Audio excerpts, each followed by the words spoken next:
Yun. Magandang araw sa inyo mga buddy. Welcome to my YouTube channel. At sa pagbabalik ng ating vlog mga buddy, meron akong isi-share naman sa inyo. Trouble nito low power tsaka namamatay ang makina. It DC9 na puso mga buddy. Twin turbo. So bali low power siya. Yun ang ito troubleshoot natin, yung low power. So bali titingnan ko muna yung isang pyesa, isang parts ng fuel. Bali sa strainer tayo mag-uumpisa.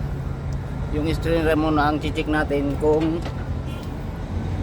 barado, kasi una-una yan ang nagiging cause ng mga low power.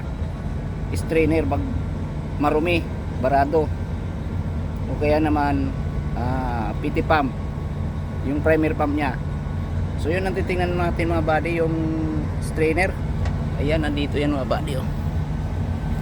Ayan, ito yung injection pump yan mga buddy, oh. Ayan, ayan na injection pump. Tapos ngayon ang strainer niyan ito, yung banjo bolt na yan. Yan, yan yung pinaka strainer niya. Tatanggalin natin to.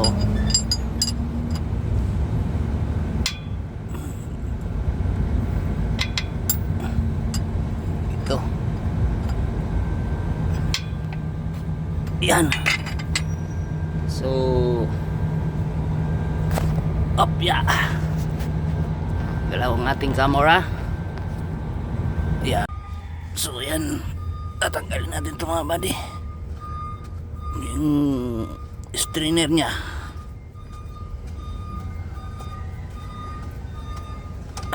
Yun, tanggal.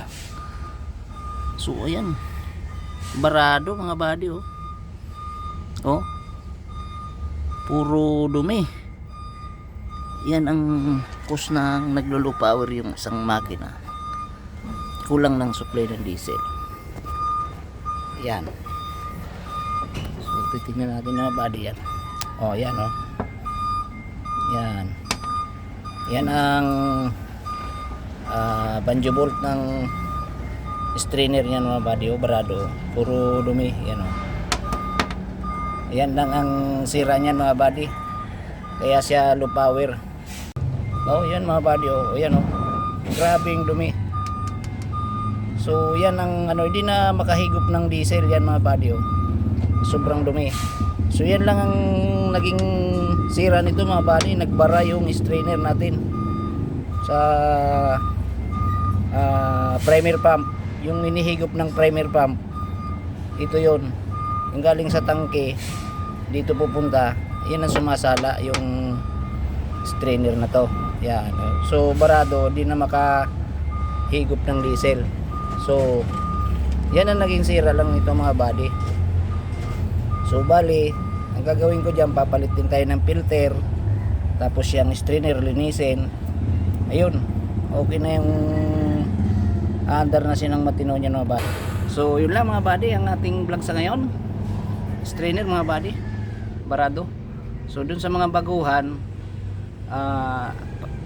ganito lang mag troubleshoot pagka naglo-low power yung mga may strainer na makina. Sa mga puso isuso karamihan ganito. So yun ang nagiging cause ng low power. So yun mga buddy, yung mga bago pa lang sa akin channel, pa-subscribe and like naman dyan mga buddy. Ayan, God bless sa inyong lahat. Bye bye.